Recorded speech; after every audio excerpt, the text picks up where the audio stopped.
Alors maintenant, le camp des travailleurs avec Madame Cyril Aline. Oui, ben, je dis bonsoir à tous.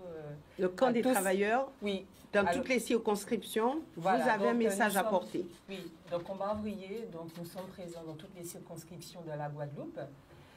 Donc moi, je suis présente dans la deuxième circonscription. Donc je suis Aline Cyril et mon remplaçant, c'est Gérard Valentino. Et donc, nous sommes dans ces élections justement pour faire entendre le camp des travailleurs.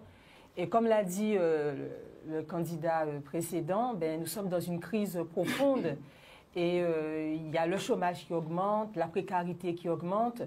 On a aussi, bon, c'est peut-être pas encore le cas pour l'instant, mais quand même, il y a une guerre qui est actuellement en place en Europe. Et qui peut, on ne sait pas ce que ça va donner dans l'avenir, dans le futur, mais on subit déjà les conséquences de cette guerre. Et donc, nous voulons justement dire aux travailleurs que cette société capitaliste, elle ne nous donnera pas la possibilité de pouvoir vivre mieux selon nos besoins, parce que c'est un système qui est dirigé par les béquets, par les gros capitalistes qui s'enrichissent sur le dos de la majorité, c'est-à-dire des exploités, des déshérités, des travailleurs.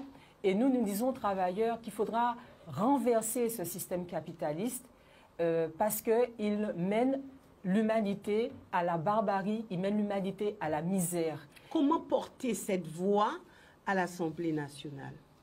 Alors déjà, je pense que si je suis portée à l'Assemblée nationale, ça voudrait déjà dire que partout en Guadeloupe, que ce soit dans les quartiers, dans les entreprises, que les travailleurs sont organisés, les populations sont organisées pour, qui sont prêts à se mobiliser contre ce système capitaliste. Donc ça veut dire qu'il y aura une effervescence révolutionnaire en Guadeloupe. C'est ça que ça voudra dire si je suis élue députée en Guadeloupe. Alors, est-ce qu'il y a une étincelle de cette effervescence révolutionnaire dont vous parlez? Alors, bien entendu, pour l'instant, bon, nos idées ne font pas partie des idées majoritaires de la société, mais nous pensons qu'un jour viendra où les travailleurs, la population pauvre, prendra conscience qu'il faudra changer ce système, renverser ce système capitaliste et instaurer un système où toutes les richesses qui sont produites par la société soient réparties selon les besoins de chacun. Et il faudra exproprier, il faudra prendre les terres, les usines, tout ce qui appartient justement à tous ces riches de la planète qui sèment le chaos sur cette planète. Donc il faudra récupérer tout cela pour en faire quoi? Eh bien, à ce moment-là, pour répartir selon les besoins de chacun. Donc on voit actuellement, ben, il y a la misère, il y a la pauvreté, ben, que les gens aient un logement, que les gens aient de quoi se nourrir, se loger, qui peuvent se soigner correctement, parce qu'on est dans une société effectivement où le système de santé est décadent. On a aussi le problème du chlordécone en Guadeloupe. On a le problème des sargasses, donc que tous ces problèmes, que tout cet argent, justement, toutes ces richesses qui sont produites par les travailleurs puissent servir à la société. Merci. Maintenant, ça sera à vous, votre rôle en tant que député, si vous êtes élu, si vous êtes à l'Assemblée nationale. Que pensez-vous porter? Que pensez-vous faire exactement? Alors, comme je viens de le dire, hein, si je suis élue, ça veut dire qu'on est déjà dans une situation révolutionnaire où les travailleurs, la population pauvre est prête à se battre et à s'organiser.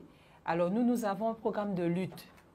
Notre programme déjà, face à la flambée des prix, à l'augmentation des prix, de la baguette de pain, de l'essence, nous disons qu'il ne faut pas qu'aucun salaire, aucune retraite, aucune allocation ne doit être inférieure à 2 000 € net. Et il faut qu'à chaque fois que les prix augmentent, eh bien, les revenus aussi doivent augmenter, mais en fonction du coût réel de la vie. Pas en fonction Comment faire pour arriver à ce stade?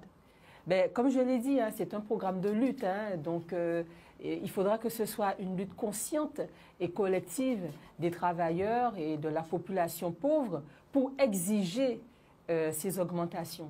Et nous disons aussi que face à la montée du chômage, il faut répartir le travail entre tous sans diminuer le salaire. Et autre chose aussi, c'est que face à la spéculation, puisque on voit effectivement que le prix de l'essence a augmenté, mais cette essence, ce carburant, il avait bien avant la guerre en Ukraine. Donc c'était stocké bien avant la guerre en Ukraine. Donc ça prouve qu'en fait, c'est la spéculation, nous sommes victimes en fait de la spéculation capitaliste qui augmente les prix. C'est pareil pour l'huile. L'huile, il a été fabriqué bien avant la guerre en Ukraine et on porte tout sur le dos de la guerre en Ukraine pour faire croire que voilà, c'est à cause de la guerre. Alors qu'en réalité, il s'agit de spéculation des capitalistes pour augmenter les prix et s'enrichir. Donc face à ça, nous disons qu'il faut que les travailleurs aient un contrôle sur l'économie des capitalistes et il faut abolir le secret des affaires. Et pour vous, l'Assemblée nationale peut vous permettre de faire cela? Ben, nous, on pense que l'Assemblée nationale, de toutes les façons, ce n'est pas les députés, y compris l'Élysée, ce n'est pas Macron qui dirige. Ce sont les riches, ce sont les capitalistes qui dictent la politique à Macron ainsi qu'aux députés. Le Parlement, on va dire que c'est une chambre d'enregistrement des affaires de la bourgeoisie, des affaires des riches. Comment contrer cela alors? Comment? Comment contrer cela? Eh bien justement, c'est pour ça que nous disons qu'il faudra que les travailleurs et la population pauvre, justement, s'organisent et qu'elles gèrent elles-mêmes l'économie, qu'elles prennent le contrôle de l'économie. C'est la seule façon pour nous de sortir de ce système capitaliste. Et bien sûr, il faut en finir aussi avec les méfaits de l'impérialisme français et les séquelles du colonialisme. En fait, vous n'avez pas forcément envie d'être à l'Assemblée nationale, vous voulez porter une voix par rapport à ces élections. Les idées que nous portons ne sont pas un programme, nous ne sommes pas là pour gérer tranquillement les affaires de la bourgeoisie, des capitalistes. Non, ce n'est pas notre programme. Nous avons un programme, notre programme, c'est un programme de lutte. Nous pensons que c'est que par les luttes qu'on obtiendra des choses. Et on le voit dans l'histoire. C'est les luttes qui ont permis justement l'amélioration des conditions de travail des travailleurs, les augmentations de salaire, les 40%. Tout ça, ce sont des luttes qui ont permis d'obtenir ça. Et juste deux choses concernant Mélenchon. Donc effectivement, bon, Mélenchon, lui, bon, il gère en fait, il se présente comme quelqu'un qui veut justement gérer un peu les affaires de la bourgeoisie. Il ne s'oppose pas à la bourgeoisie, il ne s'oppose pas au capitalisme financier. Et donc, il va servir en fait les intérêts impérialistes de la France. Et donc, c'est pour ça il a été bien reçu en Guadeloupe par et c'est pour ça que nous ne soutenons pas Mélenchon et nous ne soutenons pas sa politique, y compris celle de Le Pen. Le Pen, même si elle a changé de visage, elle montre qu'elle est un peu plus proche, on va dire, de la population pauvre. Elle a soi-disant un discours contre le racisme, mais au sein de son parti, il y a beaucoup de racistes. Il est truffé de racistes et de fascistes au sein de son parti. Et c'est un parti aussi qui ne s'oppose pas au grand capital, qui ne s'oppose pas à la bourgeoisie et aux riches, et qui divise les travailleurs entre eux, qui divise les travailleurs immigrés et les travailleurs locaux. Donc ça montre bien que ce sont des gens en réalité qui sont pour la division et qui sont des ennemis de classe. Et soutenir ces gens comme Zemmour ou Le Pen, c'est se tirer une balle dans le pied. Et alors, bon, il existe deux Guadeloupes, hein, parce que nous ne sommes pas pour la Guadeloupe, mais nous défendons le camp de ceux qui sont exploités, les déshérités, les travailleurs. C'est ce camp-là que nous défendons, et non le camp des capitalistes, des bourgeois dans cette société-là. Et nous disons aux travailleurs, à la population pauvre, de ne pas se fier à des sauveurs suprêmes qui diront « oui, nous, quand on sera élus, on fera ».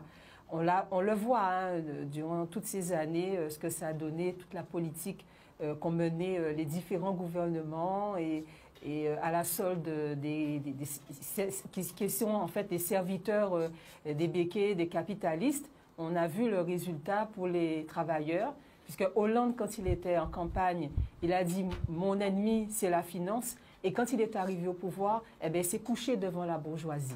Eh bien, c'est ça qu'on a à faire en réalité. Et donc, on ne peut compter que sur notre propre force, les travailleurs.